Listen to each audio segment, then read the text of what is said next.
70 years ago, on June 5, 1944, Allied forces set out to invade Nazi-occupied France on the beaches of Normandy.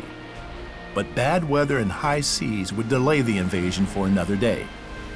U.S. Navy seaman Charles Buster Schaeff remembers when the order came. They put us in at Weymouth, England, and for overnight.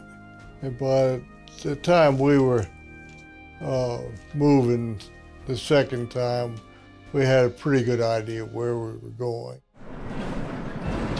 Across the English Channel lay Hitler's heavily fortified Atlantic Wall. Field Marshal Erwin Rommel had built defenses to crush an Allied invasion on the beaches. On Normandy alone, 6 million mines, hedgehogs, and Rommel's so-called asparagus carpeted the beach. Which is one reason the troops had to land at low tide. The problem with that, of course, being that you have twice as much wide open beach to cross as a result. Historical expert April Cheek Messier is president of the National D-Day Memorial in Bedford, Virginia. These German bunkers with German machine guns and weapons that could reach far out throughout the beaches. They overlapped every single inch of beach. Those guns could reach 10 miles out into the channel. As the commanders readied their troops for the invasion, prayer was a vital part of the mission. The chaplains who came and talked to them and who were with them in those hours leading up to the invasion, many of them were certainly thinking of their faith and were certainly saying their prayers to God that they would make it through this. The 6th of June, D-Day, the Allied invasion begins.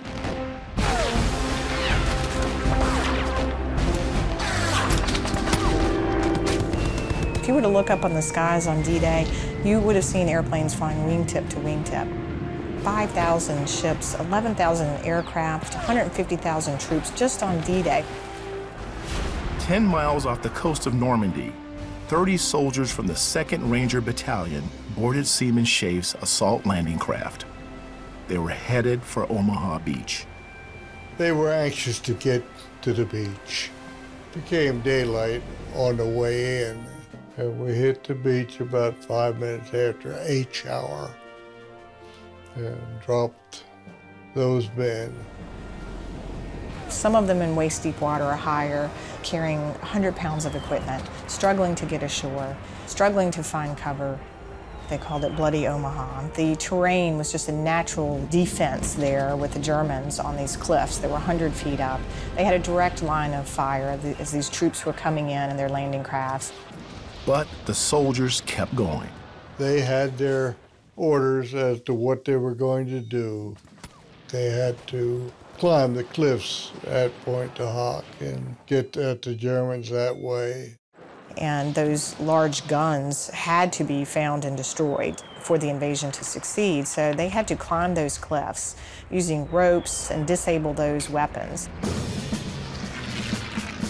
The invasion stretched across 50 miles of the French coastline. Seaman Schaeff and crew carried 3 groups of Army Rangers from ship to shore. Each round trip took about 6 hours. A full load, we only could make about 3 knots. So you're a slow-moving target. Very slow-moving. We basically ignored the difficulties, and we had a job to do, and we worked on it. It was one of those things that you just stayed with it. Back home in the States, Seaman Schaeff's sweetheart Fiend, short for Josephine, listened by the radio like the rest of the nation when the invasion news broke. Afterwards, bulletin.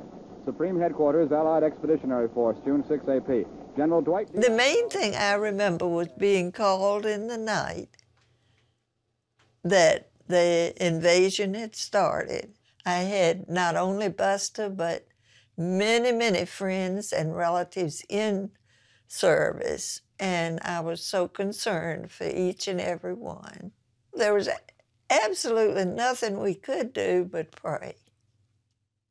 And that's the most important thing.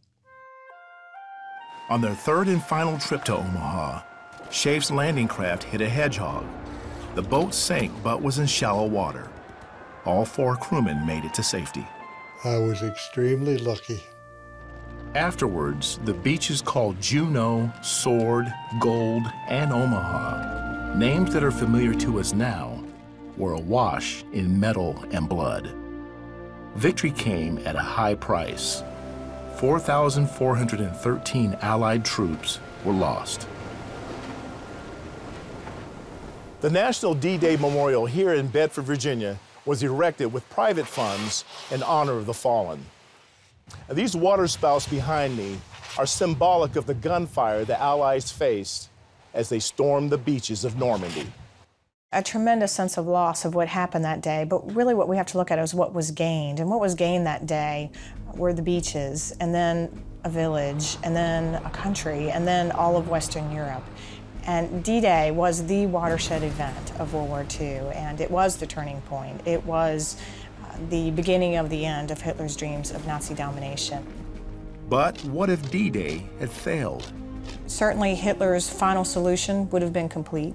Hitler would have developed more technology, his V-1 rockets, his new jet aircrafts that he was in developing, and even the atomic weapons. Any way you look at it, the consequences would have been dire. That's why it's so critical that we pay tribute and historically remember on these occasions why we're here today. Seaman Schaaf, now 89, with his sweetheart and wife of 68 years, Fien, want the world to remember that D-Day marks the start where freedom was reclaimed for generations yet to come. That was a day of days. It was a busy day. Tomorrow marks the 70th anniversary of D-Day. The National D-Day Memorial stands as a reminder of the sacrifices given by a few for so many. Veterans like Buster Schaaf, who are so humble about their experiences, they were simply doing their jobs. I guess in some ways, when I look at the whole thing up there, it sort of scares me as to what I've been through. But the good Lord was with me, and still is.